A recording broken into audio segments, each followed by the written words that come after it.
आइए आगे बढ़ते हैं। पानीपत से एक और बड़ी चौंका देने वाली खबर आपको बताते हैं, जहां बुजुर्ग दंपत्ति ने आत्महत्या कर ली है। जहर खाकर दंपत्ति ने अपनी जान दे दी है, ये खबर मिल रही है। बहू पर रील बनाने का आरोप लगा है और क्या इसी से वो इतने ज्यादा खफा हो गए कि उन्होंने अपनी जान यहां पर दे दी, या फिर कोई और मामला हो सकता है।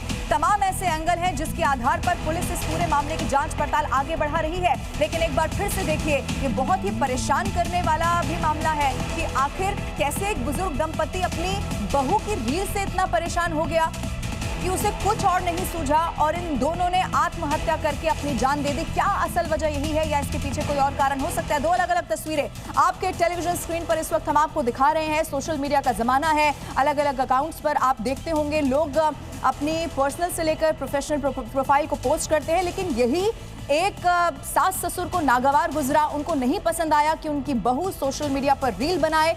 अब क्या उन्होंने पहले उसे रोकने की कोशिश की और क्या घर पर ऐसा हुआ होगा जिसके बाद आखिरकार इन्हें अपनी जान देनी पड़ी? और देखिए, परिजनों का भी इस पर रिएक्शन आ गया है। उनका क्या कहना है, वो बयान बहुत महत्वपूर्ण है, अब वो जरा सुनिए। इतने परेशान थे लड़का और बहू, बहुत दिन से उनको टॉर्चर कर रहे थे, काफी दिन से परेशान थे। जब भी घर में आते थे तभी झगड़ा शुरू हो जाता था और बार बार हमारा भाई बोलता था कि भाई मैं इतना परेशान हूँ, ये लोग मेरे को बहुत टॉर्चर कर रहे हैं और मैं किसी न किसी दिन जहर खा लूँगा। इसी के दबाव के कारण उन्होंने जहरीला पदार्थ निकल दिया। हालांकि इस बयान के आधार पर पुलिस इस पूरे मामले की जांच कर रही है। अब आपको आगे बढ़ते हुए बताते हैं, दिल्ली की सड़कों पर रोजाना लाखों जिंदगियां ई रिक्शा की पहियों पर सवार होकर अपनी मंजिल तक पहुंचती हैं। लेकिन आप जरा सोचिए, इन पहियों को घुमाने वाला हाथ अक्सर आर्थिक तंगहाली और बिचौलियों के चंगुल में फंसा रहता है। लेकिन दिल्ली सरकार ने एक ऐसी पहल कर दी है जिससे न केवल शहर की यातायात व्यवस्था सुधरने वाली है, बल्कि आपको ये बता दें कि उन हजारों जो चालक है उनकी तकदीर को ये बदल कर रख देने वाला है। जो अब तक किराए के रिक्शे चलाने को मजबूर थे, दिल्ली सरकार ई रिक्शा चालकों के लिए एक नई पॉलिसी लेकर आने वाली है और इसी में चालक ही अपने ई रिक्शा का मालिक बन सकेगा। असम में आज होगा नई सरकार का गठन। हेमंत बिस्वा शर्मा दूसरी बार लेंगे मुख्यमंत्री पद की शपथ। समारोह में प्रधानमंत्री नरेंद्र मोदी, गृह मंत्री अमित शाह भी होंगे शामिल। महाराष्ट्र विधान परिषद की 9 सीटों के लिए आज होगी वोटिंग। सुबह 9 बजे से शाम 4 बजे तक मतदान। वोटिंग के बाद आज से होगी मतगणना। सुरक्षा के तमाम इंतजाम।